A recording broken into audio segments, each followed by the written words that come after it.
Hello friends, कैसे हो आप सब। उम्मीद करता हूँ कि आप सब जहाँ पे भी होंगे सब खैरियत से होंगे।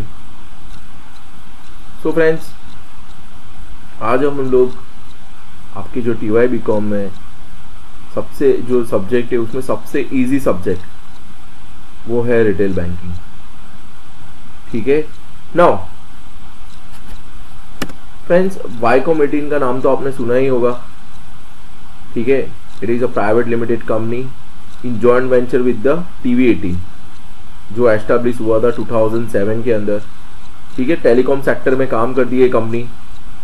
नाउ आप सोच रहे होंगे कि मैं क्यों ये इसके केस स्टडी बता रहा हूं आपको, क्योंकि फ्रेंड्स रिटेल बैंकिंग का जो ऑब्जेक्ट है कहीं ना कहीं इससे जुड़ा हुआ है। ध्यान से सुनना है केस स्टडी को। तो फ्रेंड्स, वाईकॉम 18, ठीक है, इसके अंडर काफी सारी चैनल्स काम करती है, जैसे colours, MTV bits, MTV, right, ये सारी इसकी बैनर के अंदर काम करती है। तो अब इनिशियल स्टेज पे जब लोग एस्टैब्लिश हुए थे ये कंपनी, तब इन्होंने काफी लॉसेस फेस किया था। सो इनिशियल स्टेज पे जब कंपनी ये एस्टैब्लिश हुई थी तो काफी इन्होंने लॉस फेस किया था। ठीक है। बट देन आफ्टर उन्होंने अपनी गलती को रियलाइज किया कि वो कहाँ गलती कर रहे हैं। तो उन्होंने सबसे पहले तो वो लोग सिर्फ जनरल एंटरटेनमेंट की रिगार्डिंग चैनल्स लेके बैठे थे। फिर उन्हें पता चला कि नहीं, हमें जितना हो सके उतना मार्केट कवर करना है। ठीक है। जितनी भी पॉपुलेशन है उसमें कितनी भी मतलब कैटेगरी ऑफ पॉपुलेशन है, जैसे किड्स आ गया, यूथ आ गया, फिर उसके बाद ओल्ड एज पर्सन, उन्होंने ये सोचा कि हमको सबको कवर करना है। ठीक। तो यही मकसद से उन्होंने अलग अलग ग्रुप वाइज उन्होंने चैनल को ब्रॉडकास्ट करना स्टार्ट किया। जैसे कि किड्स के लिए कार्टून की चैनल्स, फॉर यूथ म्यूजिक्स की channels, right. Then after general entertainment, movies, right. Colors तो आपको पता ही है, कलर्स पे फेमस शोज आते हैं, Bigg Boss, Kapil comedy nights with the Kapil, then after famous Naagin. अपन बहुत ही हाई रेटेड TRP शोज है नागिन, राइट, वो भी कलर्स पे ही आता है। तो आप देख सकते हो कि उन्होंने काफी कवर किया है, काफी। तो फ्रेंड्स, आपने देखा उन्होंने काफी कैटेगरी कवर की है। उन्होंने रीजनल लैंग्वेज के अंदर भी चैनल्स ले गया है, Bengali, Gujarati, Kannada, Marathi, Odia, Tamil, you can see कितनी सारी चैनल्स लेके आए। फिर डिजिटल, ठीक है, वूट लेके आए, वूट किड्स, वूट फॉर किड्स, राइट। तो आपने देखा कि ये एफर्ट कर रहे, ट्राई करे कि ज्यादा से ज्यादा कवर किया जाए, इंडिविजुअल्स को, आम लोगों को, मास मार्केट को कवर किया जाए। बस यही जो एफर्ट, फ्रेंड्स अब ध्यान से सुनना, अब यही जो एफर्ट अगर बैंक करे, मास मार्केट को कवर करने का ट्राई करे बैंक, तो उसे हम बोलते हैं रिटेल बैंकिंग, राइट। उसे हम क्या बोलते हैं? रिटेल बैंकिंग बोलते हैं। ठीक है। लाइक अ रिटेल मार्केट, ठीक है, होलसेल मार्केट। तो जब रिटेल रिटेल मार्केट में क्या होता है कि रिटेल मार्केट में आपने देखा होगा कि सारी चीज, जैसे कि हम कुछ भी चीज लेने जाते हैं तो रिटेल से ही खरीदते हैं। कोई एक, जैसे कि आप टी-शर्ट लेने जाते हो तो आप 100 नहीं खरीदते हो, एक ही टी-शर्ट खरीदते हो, राइट। सो सेम ऐसे ही कहीं पे ये जुड़ा हुआ है concept. Now there are two types of the banking, एक तो retail banking and the corporate banking. ठीक है। Now let's see the meaning of the retail banking.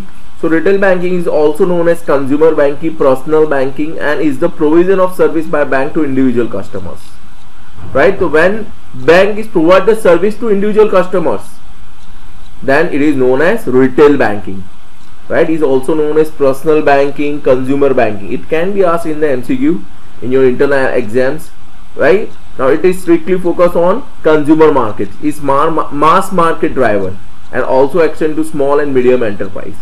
Right. आपने SY के अंदर इनकम टैक्स में पढ़ा ही होगा definition of the person, right. In that we have an individual, firm, company, right, association of person, then after artificial judicial person and local authority.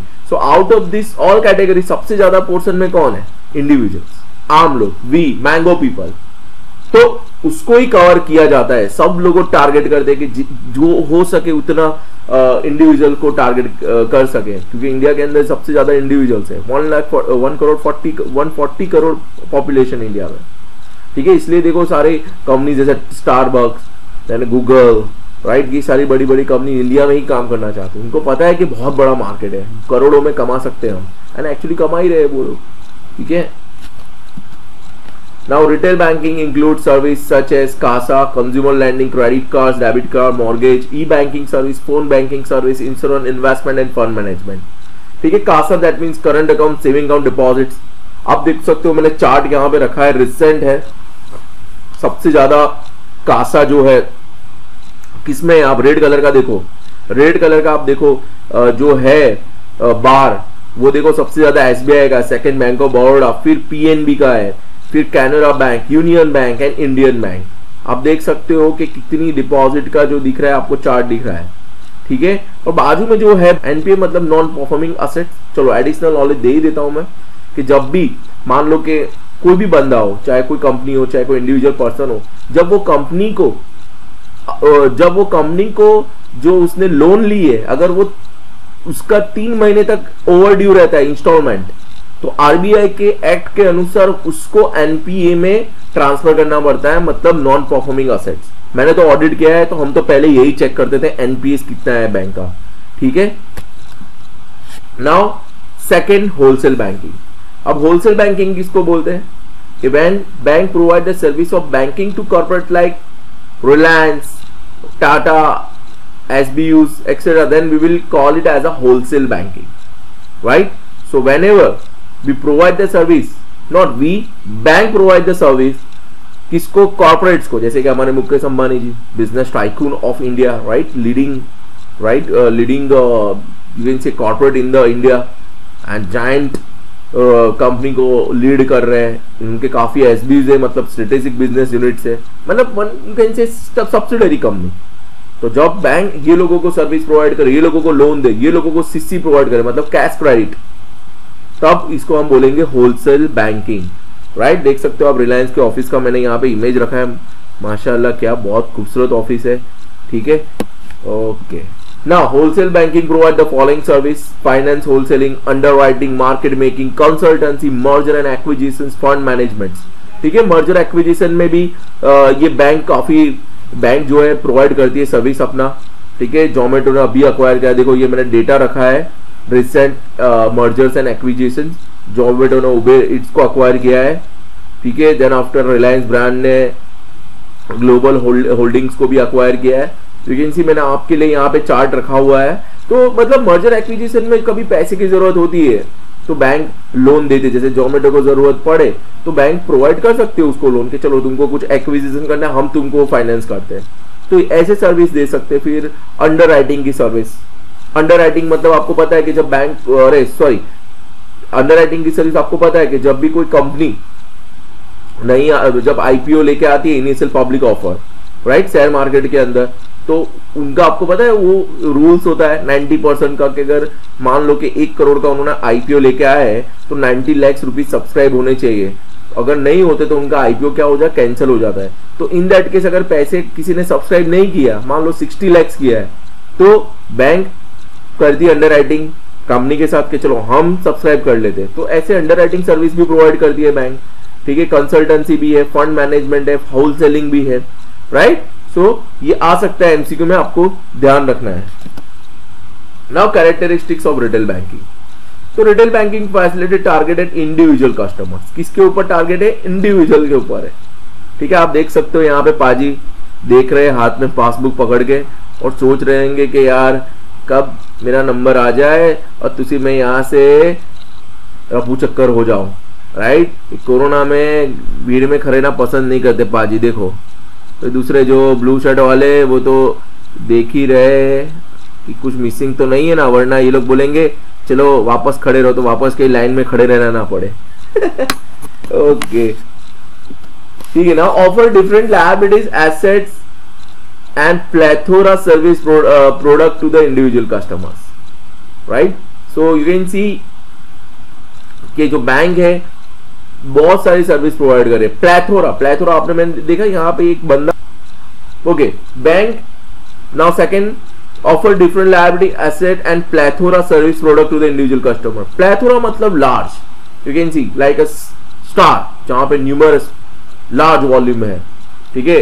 तो plethora का मतलब होता है लार्ज वॉल्यूम ऑफ ट्रांजेक्शन, ठीक है। तो इंडिविजुअल कस्टमर्स जो होते हैं वो बहुत ज्यादा होते हैं, उनके ट्रांजेक्शन भी अगर इंडिविजुअली देखा जाए तो बहुत ज्यादा ट्रांजेक्शन हो सकते हैं, न्यूमरस ट्रांजेक्शन होता है। तो प्लेथोरा मतलब लार्ज वॉल्यूम ऑफ ट्रांजेक्शन, ठीक है। ऑफर डिफरेंट लायबिलिटीज, और डिफरेंट लायबिलिटी मतलब बोलो different liability.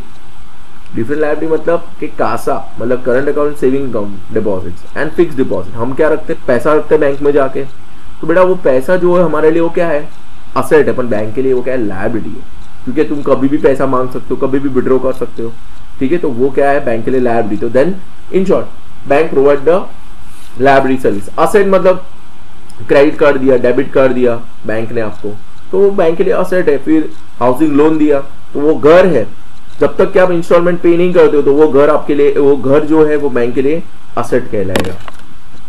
Now delivery model of banking is both physical and virtual, right. अब यू कैन सी कि आजकल का जमाना तो काफी ऑनलाइन हो गया है यार। मतलब अब तो हम घर बैठे बैठे पैसे डिपॉजिट कर सकते हैं, ट्रांसफर कर सकते हैं, आरटीजीएस कर सकते हैं, एनईएफटी कर सकते हैं, आईएमपीएस भी कर सकते हैं, मतलब इमीडिएट पेमेंट सर्विस, ठीक है ना। ऑनलाइन ट्रांसफर करते तो 3 ऑप्शन होता है, आरटीजीएस, एनईएफटी एंड आईएमपीएस। तो हम सब कुछ कर सकते हैं बैठे बैठे, हमारा इलेक्ट्रिसिटी बिल भी पे कर सकते हैं। कोरोना में बाहर जाने का मतलब भी नहीं है वैसे भी, ठीक है। बैठे बैठे गैस का बिल पे कर सकते हैं, रिचार्ज कर सकते हैं, so we can do anything, ठीक है। तो यहाँ पे जो बैंकिंग जो आपको प्रोवाइड करते हैं वो दोनों है फिजिकल एंड वर्चुअल। ना extend to the small and medium size enterprise. देखिए बाबा जी येलो शर्ट के अंदर क्या लग रहे हैं, एकदम गोविंदा लग रहे हैं, थोड़े बूढ़े गोविंदा लग रहे हैं लेकिन। तो extended to small and medium size enterprise मतलब ये जो सर्विस है वो इंडिविजुअल से लेके जिनका पान का गल्ला होता है, छोटी छोटी जो लेके बैठे होते हैं शॉप, प्रोविजन स्टोर है, उन तक ये एक्सटेंडेड है, वहां तक वहां सर्विस प्रोवाइड करती है रिटेल बैंक। मतलब अभी हम है या कोई जो पान पार्लर दिखा हुआ अपने शॉप, अगर वो उनको कुछ चाहिए मतलब लोन तो कितनी मांगेगी वो उनका बिजनेस बढ़ाने के लिए, 5 लाख 10 लाख, उससे ज्यादा थोड़ी मांगेंगे। 5 करोड़ 10 करोड़ ऐसे अमाउंट के लोन कौन मांगता है, बड़े बड़े कौन मांगते हैं, कंपनीज वाले मांगते हैं। मीडियम साइज के मांगते बड़े, जो जिनका लार्ज कैपिटलाइजेशन होता है, राइट। तो रिटेल बैंक में नहीं आएगा, वो कहां पे चला जाएगा, होलसेल बैंक में, ठीक है। अब shortcut to remember the characteristics of retail banking. देखिए मोदी जी का चेहरा चांद की तरह चमक रहा है, तो मैंने ऐसा ही सोचा कि ऐसा ही कोड रखते हैं कुछ, तो कोड है आई एम मोदी। कैरेक्टरिस्टिक को शॉर्टकट में आप याद रख सकते हो, I M Modi. I for individual, M for mass market, M for medium and small size, O for offer and DI for delivery, ठीक है। इजी है, याद रह सकता है आपको, तो आप ऐसे कैरेक्टरिस्टिक्स याद रख सकते हो सो दैट आपको एग्जाम में लिखने में प्रॉब्लम ना हो, ठीक है। नाउ एडवांटेजेस, तो एडवांटेजेस क्या है, तो भाई client base will be large and therefore risk is spread across the customer base, ठीक है। तो क्लाइंट बेस बहुत लार्ज है। तो मान लो कि अगर कोई ने लोन लिया है, मान लो कि मिस्टर एक्स ने लोन लिया है 1 लाख रुपीज का, अगर वो पे नहीं करता है तो बैंक को इतना कुछ फर्क नहीं पड़ेगा, बैंक को ताला नहीं लग जाएगा, अरे करेंगे, ठीक है। रिस्क कम है रिटेल बैंकिंग के अंदर compare to the wholesale banking, ठीक है। Customer loyalty is strong and they tend not to move from one bank to another bank very often, ठीक है।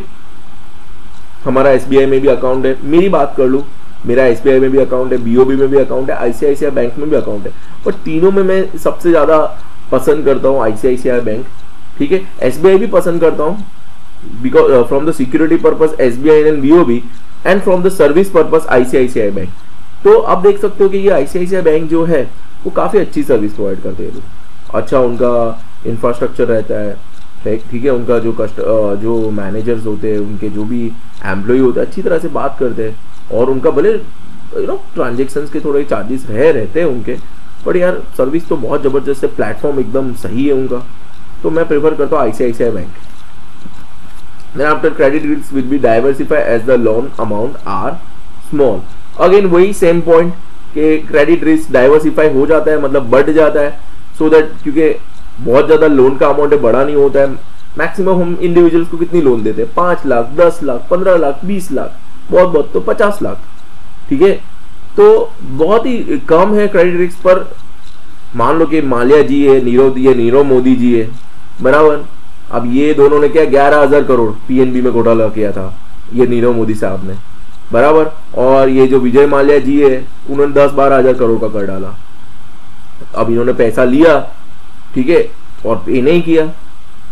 तो अभी ऐसे अगर होलसेल बैंकिंग में ये बहुत बड़ा प्रॉब्लम है कि जब होलसेल बैंकिंग में आप ऐसे बड़े बड़े लोन अमाउंट दे देते तो आपकी बैंक को ताला भी लग सकता है, ठीक है। पीएनबी के उसके बाद आप देखो ये नीरव मोदी जी ने कांड करा, उसके बाद पीएनबी का शेयर मार्केट का प्राइस कितना कम हो गया, कहीं 147-152 पे घूम रहा था, फिर वो कितने पे आ गया, कुछ अभी तो 35-37 पे चल रहा है। तो आप देख सकते हो कितना फर्क पड़ता है बैंक को, उनकी शेयर मार्केट की वैल्यू भी डाउन हो जाती है, उससे उनकी भी वैल्यू डाउन होती है, बैंक की भी, ठीक है। तो काफी रिटेल बैंकिंग काफी सेफ है compare to the wholesale banking. There is more stability in demand as compare to the large corporation, ठीक है। स्टेबिलिटी ज्यादा रहती है इंडिविजुअल में। तो अगर मान लो पर्सनल लोन का आप एवरेज निकालोगे तो 15 लाख 10 लाख का आपको निकलेगा ही, मतलब हर साल इतना मान लो कि इंडिविजुअल आता है, मतलब तो इनका मतलब इन शॉर्ट ग्रोथ रेट जो होता है, मतलब उनका जो चार्ट रहता है बहुत अप एंड डाउन नहीं होता है कि पीक फिर वॉली, पीक फिर वॉली, ऐसा नहीं रहता है, काफी स्टेबल रहता है। मतलब जो इंडिविजुअल की डिमांड रहती है वो काफी स्टेबल रहती है compare to the large corporates, बराबर। अभी मान लो कोरोना के पहले बहुत सारे सब लोग लोन ले कर रहे थे, बराबर। फिर जैसे कोरोना का टाइम स्टार्ट हुआ तो सबका कम हो गया, कोई बैंक से कुछ लोन नहीं ले रहा है, कुछ नहीं। तो अभी लार्ज कॉर्पोरेट्स का ऐसे ऊपर जाता है फिर नीचे जाता है, ऊपर जाता है फिर नीचे, मतलब कोई ठिकाना नहीं है। बट यू कैन सी, तो मैंने यहाँ पे एरो दिखा है, एकदम स्टेगनेंट रहता है इंडिविजुअल का डिमांड, उनका जो ग्राफ वो स्टेगनेंट रहता है, काफी चेंजेस नहीं रहता है। फिर एबिलिटी टू कैटेगराइज और select client using scoring system और डेटा माइनिंग। आप देख सकते हो ये मैंने सिबिल स्कोर का एक चार्ट रखा है आपकी जस्ट नॉलेज के लिए, शायद एमसीक्यू में आ भी सकते हैं, थोड़ा ध्यान से। मान लो कि ये अगर 750 से 900 के बीच में अगर आप सिबिल स्कोर आपका होता है तो इट इज एक्सेलेंट, 650 से 750 के बीच में आता है तो गुड, 550 से 650 तो एवरेज, एंड 300 to 550 तो पुअर, बराबर। मतलब एक्सीलेंट में आपको लोन मिल ही जाएगा 100%। आपको पर्सनल लोन मिल सकता है, अनसिक्योर लोन मिल सकता है, ठीक है। मेरा ऐसा है, मुझे मिल सकता है, मुझे अभी भी मतलब मैं मानू एक दो दिन में मुझे बजाज से 15 लाख की लोन मिल सकती है अनसिक्योर लोन, जो मेरा जो सिबिल स्कोर है काफी हाई है, बराबर। तो अगर आपका ऐसे सिबिल स्कोर जितना हाई रहता है उतना चांसेस है, मान लो आप एवरेज और पुअर में फॉल करते हो और गुड के अंदर, तो आपको कुछ ना कुछ, जैसे कि पुअर में तो आपको कुछ ना कुछ गिरवे रखना ही पड़ेगा अगर कुछ लोन लेनी है तो, उसके बिना तो आपको कहीं से भी लोन नहीं मिलेगी। एवरेज में भी आपको कोई ना कोई गारंटर होना चाहिए, एवरेज और गुड के अंदर, गुड अगर होता है तो, गुड वो गुड नहीं है, गुड ओके चलो। Now constraint in the retail banking, मतलब डिसएडवांटेज क्या है भाई, कंस्ट्रेंट मतलब रास्ते का कांटा क्या है। तो भाई problem in managing large number of clients if system are not sufficiently robust, मतलब अगर आपके सिस्टम सही नहीं है, अपडेटेड नहीं है यार, तो फिर सर्वर डाउन हो सकता है, तो फिर सब कुछ सब प्रॉब्लम आ सकती है, राइट। तो आपके कस्टमर भी आपका साथ छोड़ के चले जाएंगे, ठीक है। तो ये प्रॉब्लम है कि आपका जो आईटी सिस्टम है बहुत ही स्ट्रांग होना चाहिए, क्योंकि आप रिटेल में काम कर रहे हो, बहुत ज्यादा कस्टमर होते हैं, तो आपका सिस्टम है ना बहुत स्ट्रांग होना चाहिए। रॉबस्ट का मतलब स्ट्रांग एंड अपडेटेड रहना चाहिए, ठीक है। वो जैसे गजनी के अंदर, गजनी में नहीं आमिर खान सुबह उठता है तो वैसे तो शॉर्ट टर्म मेमोरी लॉस होता है, लेकिन सुबह उठता है तो वैसे ही कल्पना वॉज किल गजनी वापस अपडेट हो जाता है तो वैसे अपडेट रहना है, तो ये जो बैंक का जो सॉफ्टवेयर है ना उसको ऐसा अपडेट रहना है, ठीक है। Repeat evaluation of products changing in valuation leads to complications, ठीक है। तो भाई अभी ये अपने एलेक्सा को नहीं बोलते, Alexa would you please try this, would you please sing, would you please on the song, फिर हम वो सॉन्ग गाते हैं ना, एडवर्टाइज आता है, जैसे कि हम एलेक्सा का, एलेक्सा में नहीं हम बोलते हो और एलेक्सा गूगल के ऊपर वो गाना लगा देती है, आपने ऐड देखी होगी। वैसा मैंने ऐसा देखा है कि फ्यूचर में ऐसा हो सकता है कि हम हमारे मैनेजर को बोलेंगे कि manager what is my balance in my fixed deposit, current account मेरा बैलेंस कितना है, ठीक है, क्या आप ये इसका आरटीजीएस कर दोगे। तो ऐसा मैंने देखा एक वीडियो में कि कोई बता रहा था कि आगे टाइम में ऐसा आने वाला है, तो आपको ऐसा चेंजेस में रहना पड़ेगा, अगर नहीं रहोगे तो क्या होगा, कस्टमर आपका साथ छोड़ देंगे। Cost of maintaining branches and networks, तो ये भी एक है यार, देखिए ब्रांच का इलेक्ट्रिसिटी बिल, एम्प्लॉय का एक्सपेंस, सैलरी निकालना, नेटवर्क्स के खर्चे, ये सब भी है, ये भी एक रिटेल बैंकिंग में क्या है कि इंडिविजुअल इतना ज़्यादा लोन वोन ले नहीं जाते, और फिर क्या है ये खर्चा संभालना बहुत ही डिफिकल्ट होता है कभी कभी। ठीक है, एसबीआई और बीओबी जैसी ब्रांच को तो कोई प्रॉब्लम नहीं है, क्योंकि उनका अब देखा अभी कासा के अंदर कितना हाई उनका रेशियो है कि कितने डिपॉजिट लोग रखते हैं। बट प्राइवेट बैंक्स के लिए जहाँ पे अब ये यस बैंक का क्राइसिस आपने देखा, तो लोगों को भरोसा नहीं होता है, तो लोग डिपॉजिट करते नहीं है बराबर। तब वहां पे ये सारे कॉस्ट आपको बहुत भारी पड़ जाते हैं। हायर डेलिक्वेंसीज मतलब रिकवरी ऑफ डेट्स, ये खास करके क्रेडिट कार्ड में बहुत होता है फ्रेंड्स। ये देखा है क्रेडिट कार्ड में, मैंने अभी बीच में न्यूज पढ़े थे कि रिकवरी एजेंट जब वो गया एरिया में कि लाओ भाई क्रेडिट कार्ड का आपने पैसा लिया था वापस दो, तो उसका मर्डर कर दिया। ये इंडिया में हुआ है ये। तो ये रिकवरी करवाना बहुत ही हार्ड काम है यार। और उसमें क्या है कि अगर आप ज़्यादातर इंडिविजुअल ऐसा करता है, जो लोग डायरिंग रखते हैं ज़्यादा, तो वो लोग पैसे नहीं देते बैंक को यार। बैंक चाहे कितने भी उनको करे, उनको धमकाए, और वो लोग नहीं मानते, तो होता है ये भी एक डिसएडवांटेज है ही। ठीक है।